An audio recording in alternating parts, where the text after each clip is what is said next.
Saturation test. अच्छा, ये किया इसलिए जाता है कि हम ये चेक करते हैं कि कंपाउंड में डबल बॉन्ड्स अवेलेबल हैं कि नहीं, ये डबल बॉन्ड्स ही हैं या नहीं है। ठीक है। अच्छा जी, अब होता किस तरह से ये देख लीजिएगा। नॉर्मल आप इथीन लेते हैं, यानी कि C2, एक मिनट, H4 प्लस Br2। ठीक है, ब्रोमीन का कलर कौन सा होता है? ब्रोमीन Br2 लिक्विड होता है और इसका कलर होता है ब्राउन। ठीक है जी। अब जब ये वाली चीज ब्रोमीन वाटर में ऐड की जाती है, नहीं ये पेपर में ही पूछते हैं, P2 में भी आता है क्वेश्चन कभी कभार। सैचुरेशन टेस्ट, ठीक है। अब ब्रोमीन तो ये क्या बन जाता है? C2H4Br2, और ये होता है कलरलेस। ठीक है, यानी कि अगर कोई कंपाउंड ऐसा है, यानी कोई हाइड्रोकार्बन ऐसा है हमारे पास जिसके अंदर डबल बॉन्ड्स हों, तो जब उसमें हम ब्रोमीन वाटर मिलाएंगे, ये ब्रोमीन वाटर होता है बेसिकली, ब्रोमीन वाटर ऐड करेंगे या ब्रोमीन वाटर में वो कंपाउंड ऐड करेंगे जो ब्राउन कलर का होता है, तो वो ब्रोमीन वाटर क्या हो जाएगा? कलरलेस हो जाएगा। अब हो क्या रहा है वो चेक कर लेते हैं। मैं इसका स्ट्रक्चर बना लेता हूँ, ये देखिएगा।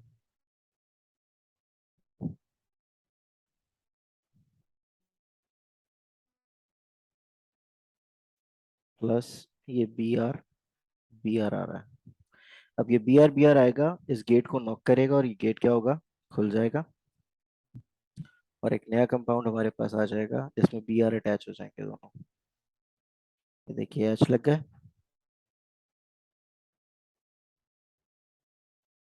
और यहाँ ये वाले दो Br अटैच हो गए, तो ब्राउन से कलरलेस हो जाएगा। तो ये बेसिकली सैचुरेशन टेस्ट है। मैंने बताया था ना, ये अनसैचुरेटेड और सैचुरेटेड कंपाउंड्स, अनसैचुरेटेड वो होते हैं जिसमें डबल बॉन्ड्स होते हैं, और सैचुरेटेड वो होते हैं जिसमें सिंगल बॉन्ड्स होते हैं। अब आपको यहाँ पर डबल बॉन्ड नजर आ रहा है, यहाँ पर कोई डबल बॉन्ड नहीं है, सारे क्या है? सिंगल बॉन्ड्स हैं। नहीं, कंडेंसेशन अलग चीज है, दैट्स समथिंग डिफरेंट। ठीक है, यहाँ तक क्लियर हो गया। इसे ब्रोमिनेशन कहते हैं या हेलोजनेशन कहते हैं, दो नाम है इसके। ब्रोमिनेशन या हेलोजनेशन, या एडिशन ऑफ ब्रोमीन। हाँ, नेम्स होते हैं, ये इथेन है। ये देखिए कंपाउंड क्या था मेरे पास, ये इथीन था, डबल बॉन्ड वाला, और ये कन्वर्ट हो गया इथेन में। इसको बोलते हैं ब्रोमो इथेन। ठीक है, इथेन बन गया, ये देखिए एन हो गया, ये ईन था पहले। ठीक है। सो इस तरह के रिएक्शन को, ये बेसिकली टेस्ट कभी पूछा जाता है कि सैचुरेशन टेस्ट लिख दें, सैचुरेशन टेस्ट में ये होता है। या सवाल ये आ जाएगा कि ब्रोमीन वाटर में अगर हम कोई भी अनसैचुरेटेड कंपाउंड डालते हैं, तो उसका रिएक्शन होगा कि नहीं होगा। यानी कि ब्रोमीन वाटर का रिएक्शन यहाँ लिख लीजिएगा, अल्केन्स, एक मिनट, अगर अल्केन्स, ये note, alkenes plus bromine water,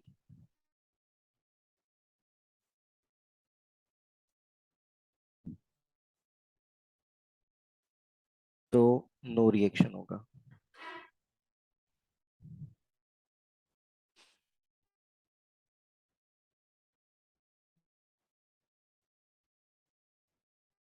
ठीक है जी। और अगर अल्कीन्स होंगे,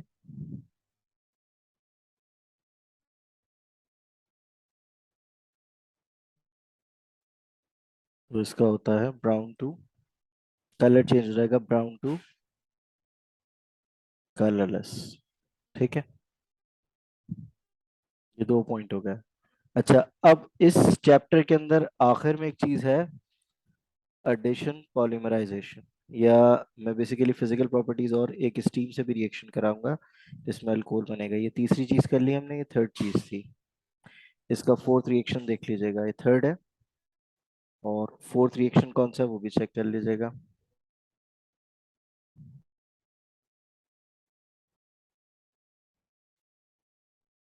रिएक्शन विद स्टीम।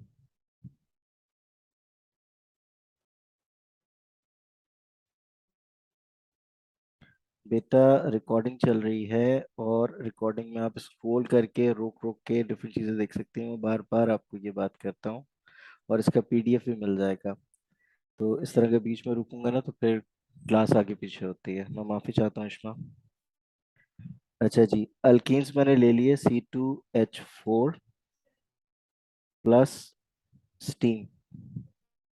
हाँ, तो वॉल्यूम बढ़ाऊं अपना? वॉल्यूम, अच्छा, ये लो ऊपर कर दिया मैं। सही है। H2O। आ रही है आवाज? ये गैस है, स्टीम है। और ये भी गैस कह लो, लिक्विड कह लो, जो भी है, वैसे ये स्टीम होती है, बस ये देख जहन में रखो। तो ये बन जाएगा C2H5OH। यानी कि मैंने ये जो बन जाता है ये अल्कोहल बनता है। अल्कोहल क्या होता है कि हम बाद में पढ़ेंगे। अभी अगला टॉपिक हमारा अल्कोहल एंड कार्बोक्सिलिक एसिड है। ठीक है। इथीन रिएक्ट कर रहा है स्टीम के साथ। अब ये रिएक्शन हो कैसे रहा है ये दिखा देता हूँ। एथीन से क्या बन गया? अल्कोहल। इसका नाम होगा इथानॉल। अब क्या होगा वो इथेनॉल, वो जो भी होगा मैं आगे पढ़ाऊंगा तो समझ में आ जाएगा। रिएक्शन कैसे हो रहा है वो चेक कर लेते हैं। मैं स्ट्रक्चर बना के दिखा देता हूँ। ये इथीन का स्ट्रक्चर है। इसमें H और OH, ये पानी का बॉन्ड आया। ये आके फिर नॉक करेगा इसको, तो गेट ओपन हो जाएगा, और सिंगल बॉन्ड यहाँ पर H और H लग जाएंगे। एक तरफ लग जाएगा H और दूसरी तरफ लग जाएगा OH। तो ये बन गया C2H5OH अल्कोहल। ठीक है। ये रिएक्शन विद स्टीम, स्टीम के वाटर के साथ होगा तो नहीं करेगा, स्टीम होनी चाहिए, यानी water in the form of gas होना चाहिए, तब जाके ये रिएक्शन होगा। ठीक है जी। तो ये चार रिएक्शन हो गए। अब आ जाए एक चीज, पांचवा तो नहीं रिएक्शन कहूंगा, लेकिन पांचवी चीज उसमें लिखी हुई है आपके बुक में, विच इज पॉलीमराइजेशन।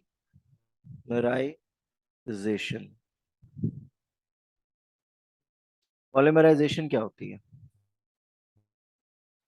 पॉलीमराइजेशन बनता है पॉलीमर, यानी पॉलीमर एक वर्ड है, पॉलीमर।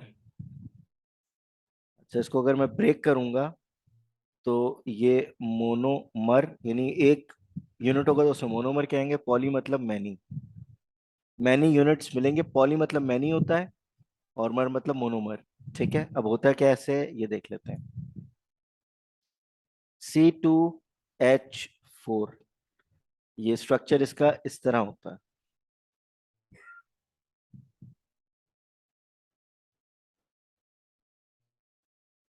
ये हम कर चुके हैं स्ट्रक्चर, पहले ही पता ही थीन कैसे होता है हमारे पास। अच्छा, अब होता क्या है कि ये जो डबल बॉन्ड है ये ब्रेक हो जाता है, और आपको इस तरह का कोई शेप मिलता है।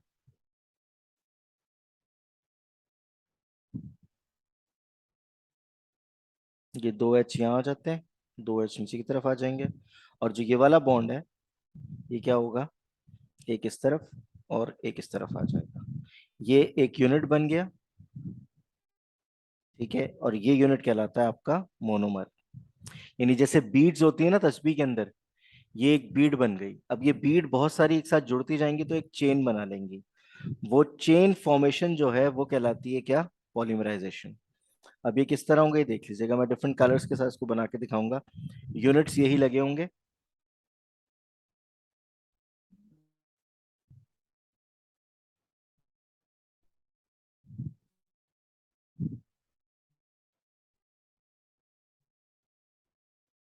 मैं एच वैसे ही लगा रहा हूँ।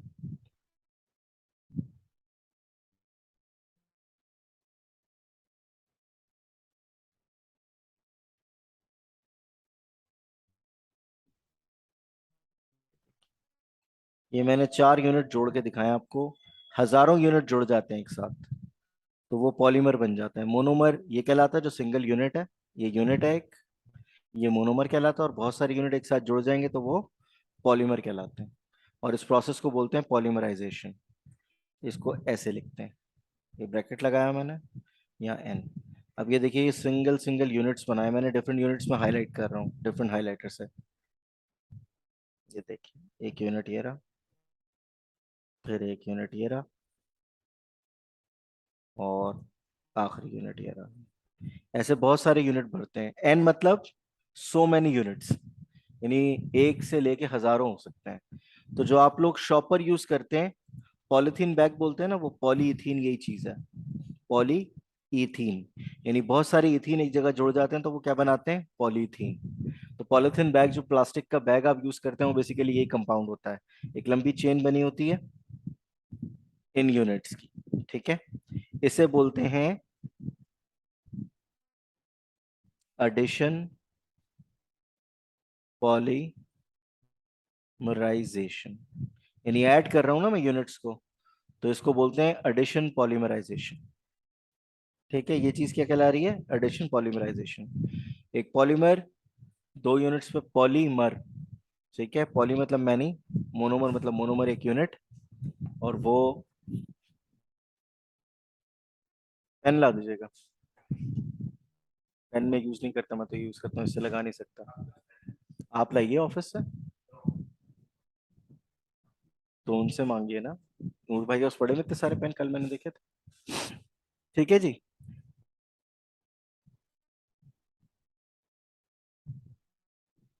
जी, पॉलीप्रोपीन के साथ भी हो गया, पॉलीब्यूटेन भी हो सकता है। पॉलीप्रोपीन मैं बना के दिखा देता हूँ। Thank you.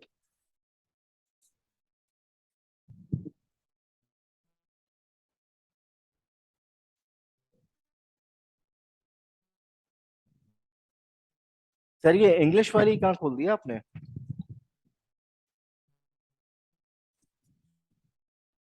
1 मिनट बचे।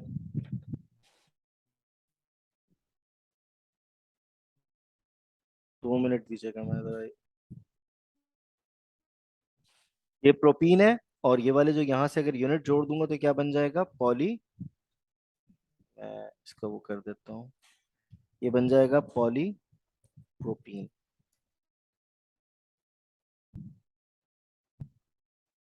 अच्छा जी। नेक्स्ट टॉपिक है अल्कोहल्स एंड कार्बोक्सिलिक एसिड्स। पहले अल्कोहल्स कर लेते हैं। ठीक है जी। नेक्स्ट।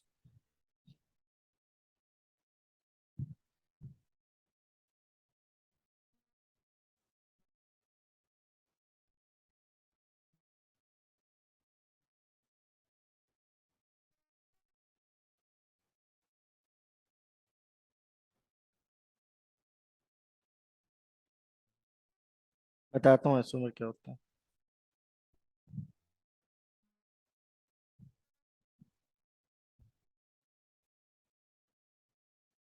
वहीं जाते हैं पीछे, वहीं बता देता हूँ आइसोमर्स क्या होता है। 1 मिनट, अच्छा सवाल किया तुमने। अच्छा, अब जरा एक और चीज जो रह गई थी इसमें, वो मैं करा देता हूँ, उसके बाद हम आगे बढ़ते हैं।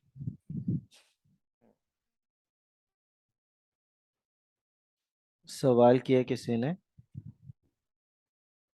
आइसोमर्स क्या होता है। आइसोमर्स ऐसे कंपाउंड होते हैं जिनका मॉलिक्यूलर फॉर्मूला सेम रहता है, बट स्ट्रक्चरल फॉर्मूला क्या होता है, चेंज हो जाता है। कैसे, बना के देख लेते हैं।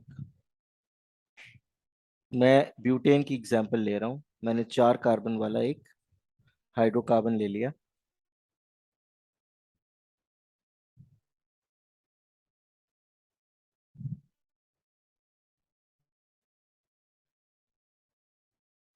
अब जरा इसका फॉर्मूला क्या होगा, C4H10। ठीक है, इससे मिलता जुलता एक कंपाउंड में ड्रॉ कर रहा हूँ यहाँ पर, वो गौर से देखिएगा।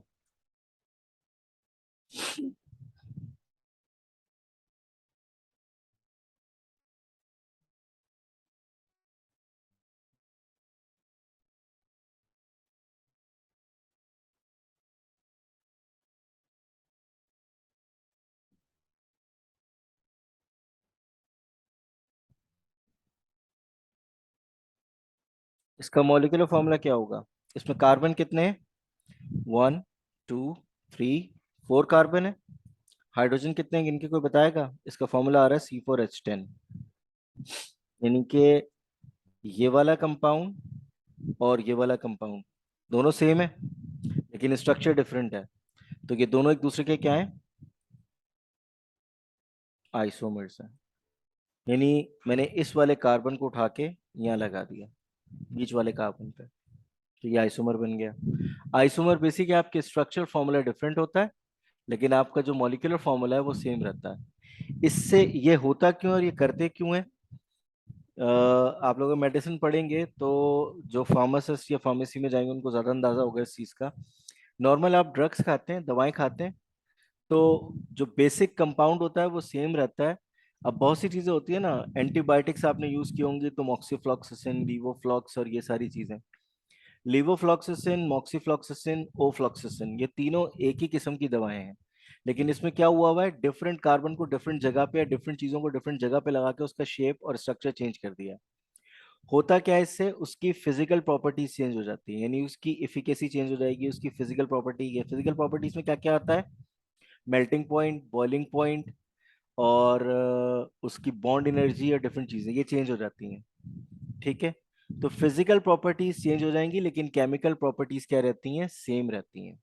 तो जो दवाएं बनती हैं, और दवाएं जो डिफरेंट दवाएं होती है ना, यानी अक्सर देखा होगा कंपाउंड्स डिफरेंट होते हैं, पहले आती थी एमोक्सिसिलिन आती थी, अब जैसे एरिथ्रोमाइसिन आती है। ठीक है, क्लैरासिड दवा है, एरिथ्रोमाइसिन होती है, उसमें एरिथ्रोमाइसिन बेसिक कंपाउंड है। अब एजोमेक्स लोग खाते हैं, एजोमेक्स क्या है, एजिथ्रोमाइसिन का एडवांस फॉर्म है एजिथ्रोमाइसिन।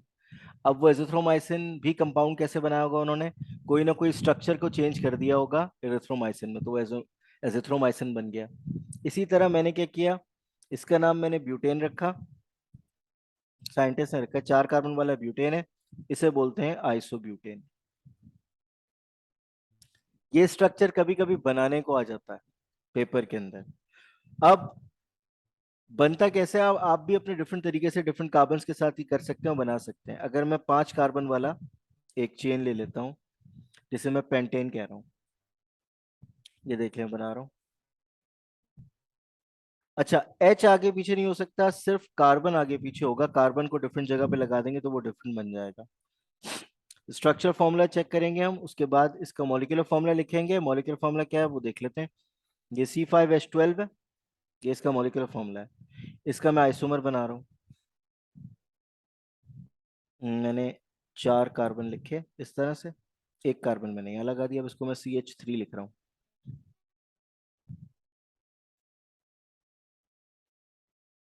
मैंने लास्ट वाला कार्बन उठाया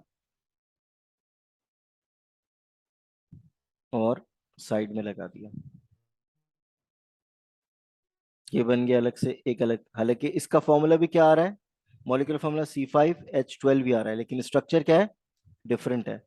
तो ये इसका क्या बन गया, आइसोमर। नेमिंग आपके कोर्स में नहीं है, स्ट्रक्चर का डिफरेंस ड्रॉ करने को बोल सकता है लेकिन नेमिंग नहीं पूछेगा आपसे। नेम आपको यही याद करना है सिर्फ, ब्यूटेन से आइसोब्यूटेन। कहीं से भी बना दें, इस कार्बन को उठा के यहाँ लगा दें, ऊपर लगा दें, ये भी आइसोमर बन जाएगा। हाँ, अपनी मर्जी से शिफ्ट कर दें। वो आपसे बोलेगा कोई दो दो बना दें, अब इसका दूसरा क्या बनेगा, मैं दूसरा भी बना के दिखाता हूँ, ग्रीन से बना रहा हूँ, दूसरा चेक कीजिएगा, वापस ज्वाइन कर लीजिएगा। उसको मैं नीचे कर लेता हूँ थोड़ा सा, ये देखिएगा। अब यहाँ भी मैंने एक CH3 लगा दिया, यहाँ भी एक CH3 लगा दिया, ये CH3 है और ये CH3 है। अब इसका जो फॉर्मूला लिखूंगा मैं वो क्या करूंगा, ये भी C5H12 ही है, लेकिन स्ट्रक्चर देखें तीनों डिफरेंट है। तो तीनों डिफरेंट स्ट्रक्चर्स हैं लेकिन क्या है, मॉलिक्यूलर फॉर्मूला सेम है। Molecular formula same, structure different, तो क्या बन जाएगा वो, उसका आइसोमर बन जाएगा। केमिकल प्रॉपर्टीज नहीं चेंज होंगी, फिजिकल प्रॉपर्टीज चेंज हो जाएंगी। हो सकता है मेल्टिंग बॉइलिंग पॉइंट पर फर्क पड़ जाए, और ड्रग की इफिकेसी पे, यानी कि जो दवा आप खाते हैं उसकी इफिकेसी यानी उसकी पोटेंसी पे फर्क पड़ सकता है। और साइंटिस्ट करते यही हैं, कोई नई चीज इजाद नहीं करते। लोग बोलते ना यार इन्वेंट कर लिया, इन्वेंशन कोई चीज नहीं होती। साइंटिस्ट जो है ना वो इसी तरह कंपाउंड चेंज कर कर करके आपको नई नई दवाएं बनाते रहते हैं और आप पागल बनते रहते हैं। ये दुनिया का, मैं मतलब खुद फार्मासिस्ट हूँ, मुझे अंदाजा है मैं क्या करता था या हम क्या पढ़ाया जाता था हमें। अब इवन दो आप लोग जो खाते हैं इस वक्त, एक लोग खाते हैं, पहले आती थी पैरासीटामोल, वो कहलाती थी एसिटाइल सैलिसिलिक एसिड, और आजकल आप खा रहे हैं क्या, पैनाडोल। पैनाडोल के अंदर पैरासीटामोल का एडवांस फॉर्मूला है, यानी एसिटाइल सैलिसिलिक एसिड को उन्होंने और तरीके से मोल्ड कर दिया है। अच्छा, एसिटाइल सैलिसिलिक एसिड यानी जो एक दर्द कुश दवा है, यानी आप अगर, और ये बनती किससे मैं बताऊंगा ना तो लोग आप लोग हंसोगे, ये बनती है अफीम से। अफीम से। अफीम होती है ना जो पुराने जमाने में नशे के लिए यूज की जाती थी, अभी भी अफीम। अफीम का नाम सुना है ना? ओपियम कहते हैं उसे। इसका जो केमिकल नेम है ओपियम कहलाता है, और ये अफगानिस्तान में बहुत ज्यादा होती है, पाकिस्तान में भी होती है। तो ओपियम से एक्सट्रैक्ट करते हैं एसिटाइल सैलिसिलिक एसिड, और वो आप देते हैं किसी मरीज को, मतलब आप टुन करते हैं मरीज को, तो उसके दर्द का एहसास क्या होता है? कम हो जाता है। यानी अगर आप अफीम खाएंगे तो भी आपको दर्द का एहसास कम हो जाएगा, लेकिन आप जो है ना घूम जाएंगे।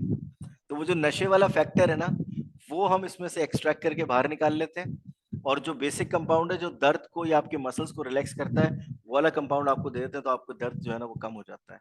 इसीलिए एक और कंपाउंड, फिजिकल चेंज हो जाएंगी वो भी रहेंगी।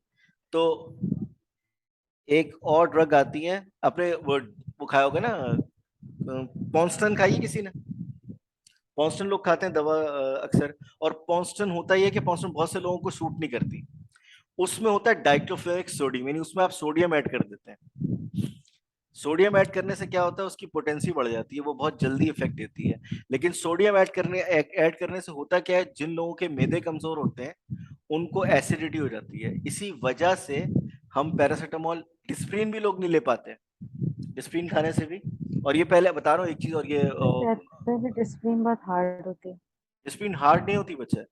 मैं एक और चीज, ये अच्छा ये एक पॉइंट निकल आया तो ये देखना, कभी भी खाली पेट पैनाडोल, डिक्लोफेनिक सोडियम, या ये जो पोस्टन है या ब्रोफेन है, ये नहीं लेना। मैंने अपनी यूनिवर्सिटी में एक लड़की की डेथ देखी है। Death, straight forward. सर में दर्द हो, कुछ खा के दवा लेनी। ये जो पैरासिटामोल ये जो होती है ना, जो क्या कहते हैं इसे, ओवर द ओटीसी ड्रग कहलाती हैं, यानी ये परचून की दुकान पे भी मिल जाएगी आपको। लेकिन अगर आपको खुदकुशी करने का दिल चाह रहा है तो आप पूरी रात कुछ ना खाएं, 12 घंटे की फास्टिंग करें, और सिर्फ 2 गोली पैनाडोल खा लें। 10-15 मिनट लगेंगे, उसके बाद इंशाल्लाह आपके घर में बिरयानी बन जाएगी। माफी चाहता हूँ, लेकिन कभी भी बगैर खाना खाए पैनाडोल नहीं लेनी।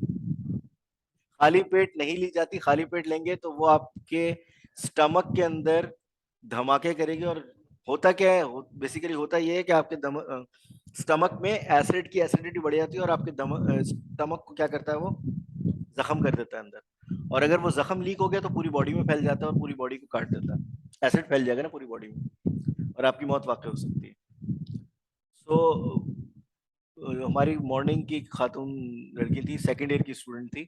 तो वो ऐसी मॉर्निंग में आई होगी, नाश्ता किए बगैर आई होगी, सर में दर्द हो रहा होगा, उसने 2 पैनाडोल, दो नहीं ली, उसे 3 पैनाडोल 4 पैनाडोल एक साथ, पता नहीं किस धुन में उसने ले ली। वो क्लास में बैठे बैठे ही उसको खून की उल्टी की और वही खत्म। तो ये प्लीज काइंडली बता रहा हूँ, ये हो चुका है, प्रैक्टिकल एग्जाम्पल मेरे सामने मौजूद है। तो प्लीज काइंडली ना, तो अब ये ड्रग्स तो कहाँ चलेगा, हम वापस आते हैं। आइसोमर समझ में आ गए? अब जा रहे हैं अल्कोहल्स पे। अल्कोहल्स पे आ जाते हैं। सो कभी भी पैनाडोल नहीं लीजिएगा भाई, खा के लीजिएगा। और एक और मिथ अवेलेबल है मार्केट में कि दूध के साथ दवा लो, दवा का असर जो है ना वो बेहतर हो जाता है, या दवा की जो सख्ती है ना वो मर जाती है। ये झूठ है एकदम। कोई फर्क नहीं पड़ता दूध के साथ दवा लेने से। नुकसान जरूर हो सकता है, फायदा नहीं होगा कम से कम।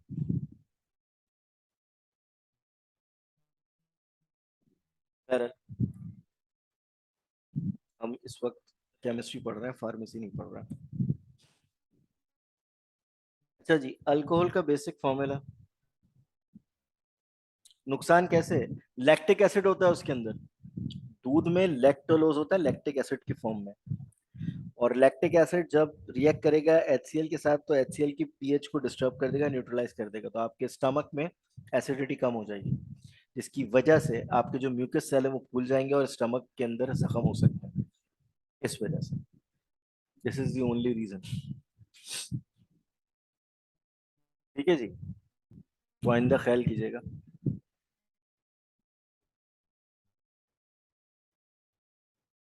उमूमन नहीं लेनी चाहिए, पानी के साथ लेनी चाहिए, दूध के साथ नहीं लेनी चाहिए। दूध पी ले, पी के फिर आप दवा ले लें, लेकिन पानी के साथ लें, दूध के साथ दवा ना लें। अल्कोहल्स बेसिकली कंपाउंड्स, ये भी हाइड्रोकार्बन्स हैं।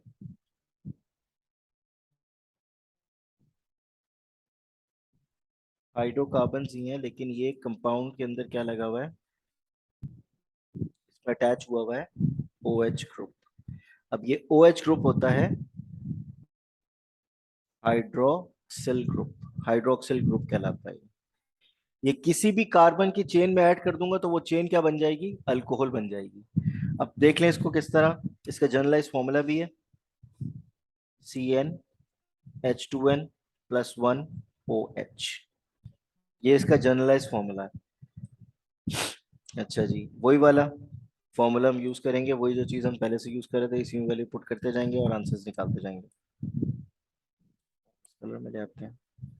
एक कार्बन वाला मिथ कहलाएगा, यानी C1H2 1+1 और OH, तो फॉर्मूला क्या बनेगा मेरे पास, C1 लिखते नहीं है फिर, C2 1 2 और +1 3CH3OH। कंपाउंड का नेम क्या हो जाएगा, मिथानॉल, यानी कि इसके अंदर हम ऑल का एडिशन कर देते हैं, ऑल, उसमें एन लग रहा था, इसमें हम ऑल लगा देते हैं, मिथानॉल बन गया। दो कार्बन वाला क्या होगा, इथ। अब दो कार्बन C2H22+1OH, तो कंपाउंड क्या बन जाएगा, C2H5OH, जो भी मैंने रिएक्शन में बना के दिखाया था। तो इसका नाम क्या हो जाएगा, इथानॉल।